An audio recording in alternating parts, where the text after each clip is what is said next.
Ladies and gentlemen, welcome back to yet another Incursio the Gamer Dungeons & Dragons quick build video. Today we have with us the first half of the full stop office duo, full stop Heathcliff.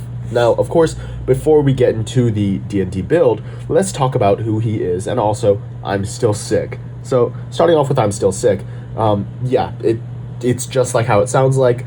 I'm sick, and I think I have the flu. I'm drinking plenty of water every single day, getting plenty of rest. It's not going away. But it is what it is. It's flu season. Thank you guys so much for sticking by and watching. I'll try to get better soon. And now, of course, for the Limbus ID. He is a Walpurgis ID for Heathcliff based off of the Full Stop Office, who uses guns. In addition to that, he has low health, good speed, good defenses, and really nice skills. His skill 1 is 3 coins, uses too much ammo, but his skill 2 and 3 use 1 ammo each. His skill 2 is really good because Hong Lu enables him to just use the skill 2 without using the ones already in his kit, meaning it's a free skill 2. In addition to this, his skill 3 has a skill 3-1 and a skill 3-2. For his skill 3-1, it's really powerful. It can just kill the enemy. His skill 3-2, though, I mean, he can only do it once because he only has 1 silver bullet. But once he uses that silver bullet and then, absolutely decimates the enemy, then, of course, I mean, it's like 600 damage if they have fatal resistance to piercing. So, yeah, not only will you kill the enemy, you kill their entire bloodline. So that's really nice. In addition to that, of course, I mean, he also does ask for melee support from Hong Lu with his counter or his defense skill, and by thus just getting free damage. So the Hong Lu and the Heathcliff really synergize well together. The Heathcliff allows Hong Lu to use his skill 1-2 for free, whereas the Hong Lu allows Heathcliff to use his skill 2 for free. Of course, it's still using the ammo, but that's perfectly fine. Rather than using the skill 1 that uses 4 ammo or something, it's just 1 ammo for the skill 2 that does significantly more damage. Anyways, now, ladies and gentlemen, of the Poise ammo ID that also applies Pierce Fragility, let's talk about Full Stop Heathcliff, the D&D build. He's a male half-elf, Fighter 4, Ranger 2, level 6. He's going to be a Battle Master Fighter. Now, of course, I only build level 6. I could build level 20 builds, but really, I'm just building you guys a foundation, a general idea for how to go about, building these characters. You guys are really the ones with the reins in your hands. So, sorry, water break. Now, let's talk about our stats. Dexterity and Wisdom are going to be your highest. Constitution is up next. Strength, Intelligence, and Charisma are going to be dump stats. Even though Strength defines Heathcliff, he doesn't wield a big metal bat in this Full Stop ID. He has, a giant gun. So, you're fine. Speaking of the other stats, Initiative 5, AC 16, 30 walking speed, immune to magical sleep, 46 hit points. For your saving throws, Strength and Con are going to be your proficiencies, but Dex is still going to be high because that's your 20 stat. Advantage against being charmed, and magic cannot put you to sleep, by the way. Now, of course, 16, 12, 13 for passive senses, respectively, and Dark Vision 60 feet. I really like Dark Vision, but anyways, here are your proficiencies. Let's talk skills. Now, you might think Heathcliff has a lot of skills, and you're right, he does. But the skills that he has, Hong Lu doesn't, and the ones that he doesn't, Hong Lu has. Of course, not for everything. Neither of them have nature or medicine or even animal handling. But it is still, while one of them might have insight, the other one doesn't. While one of them has stealth, the other one doesn't. That sort of ordeal, even though their stats are completely different. So we have acrobatics, athletics, history, intimidation, investigation, perception, sleight of hand, and survival. These are going to be some nice little skills, and I feel like the ones that resonate with not only Full Stop, but just Heathcliff in general, of course, are going to be survival, sleight of hand, perception, and a little bit of that acrobatics. Acrobatics or athletics, really, because he does use that big bat, and he was also with the dead rabbits for quite a bit. So, moving on from that, let us please go into our actions. Now, Musket Exandria, it is going to be his big gun. Yes, we love the gun. And, he only does get 1 attack per action, but that's perfectly fine because he's only ever going to need 1 attack per action. Whoever said he needs more, you're wrong. He only needs 1. He's going to decimate the enemy with that 1 silver bullet that he has. In addition to that, dash, disengage, dodge, grapple, shove. Of course. And superiority dice. We love Battlemaster, but theoretically, in technicality, you could go Gunslinger for your fighter. You do not need Battlemaster. Battlemaster just, I suppose, gives it a little bit of flexibility, but it does waste the feat slot. you do kind of need proficiency with firearms to get that plus 12 to hit after all. So now, of course, it is 1d12 damage plus 5. Let's talk about our bonus actions now. So you have Hunter's Mark, which comes from Ranger, which is really nice. A little bit of extra 1d6 piercing damage, as well as Commander Strike. Expend an attack action, forgo one of the attacks, and use bonus action to direct an ally, using their reaction to pretty much deal damage. They get to one hit, as well as adding your superiority dice damage to the roll, which is good, depending on your luck, of course.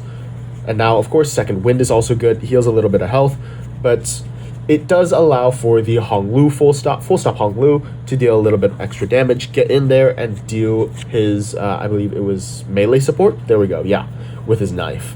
I'm currently building the Hong Lu right now, so we're going to see how that turns out tomorrow. So have fun with this, guys. For reactions, opportunity attack, of course. For other, you have your action surge, which is good, because then you could also just use your commander strike then. As well as gunner feat, being within 5 feet of a hostile creature does not impose disadvantage on range attack rolls, which is good. And of course, disarming strike and precision attack. It is just basically extra to hit and disarming the target. That is good. Also extra damage, but you get the point. For limited use, you've seen it all. Now, of course, for spells, you have Hunter's Mark for extra damage and Long Strider, which is, I feel like I'm going to try to give it to Hong Lu as well, but it's just extra speed.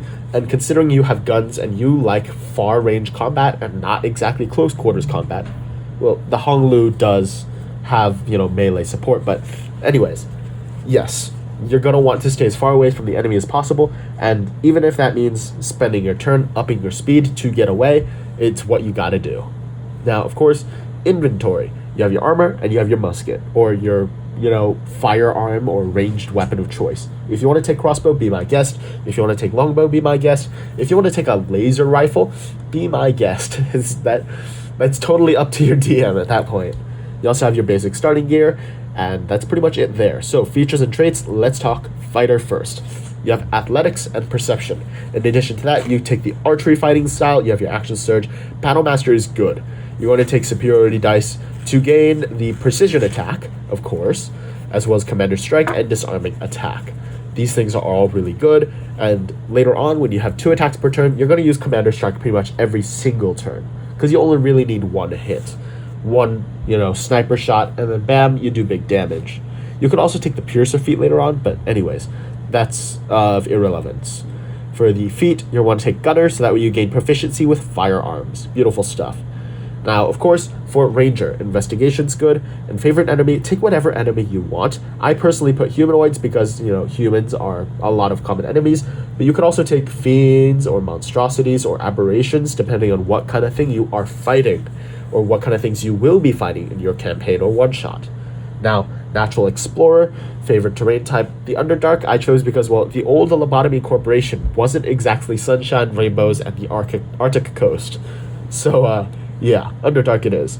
As well as fighting style, you take archery again. So you have this +2 bonus, so that's +4, +7. So, yeah, because of proficiency. And then you have the +5 from your dexterity. It's +12 to hit. It's really nice. I quite like this. Really high to hit. He has only 1 skill to hit, though. But that's still perfectly fine. If you did take, halfling, then you could fully ignore the, if you roll a nat 1, and just, ignore misfire completely. Also, as you guys can probably hear, my nose is stuffing up like crazy right now, so I'm so sorry about that. Species traits, you get dark vision, and you have survival and sleight of hand skill proficiencies now. So that's really good. In addition to that, Fey Ancestry, advantage on saving throws against being charmed, and magic cannot put you to sleep. For feats, you have Gunner, which is real nice, and then Savage Attacker for a little more damage. I mean, you are literally fighting. You are a fixer. You are one of the heroes of the city, as Don Quixote would proclaim. Now for background, you have dexterity score all the way. You want to get this all the way up. I think I had a 16. Yeah, so I rolled a 16 on there. I don't know why it says 18. My D&D Beyond's acting a little bit weird as of lately, but it is what it is. Lawful neutral, faith redacted. Every single Project Moon fan, every single lobotomy. Every single Project Moon fan has a lobotomy. We all love making the Catherine joke.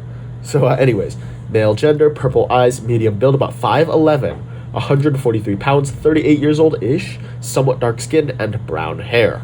Add whatever you want to personality traits, notes, and extras. Now, of course, ladies and gentlemen, thank you so much for watching this video. I'm sick as hell. Like, I have a bunch of stuff right here. It's so many tissues. Like, I have a really bad nosebleed. I've been bleeding from my mouth, too. I don't think the normal flu does that, but anyways. I have the Honglu being built right now, so thank you so much for watching, and goodbye, and good night.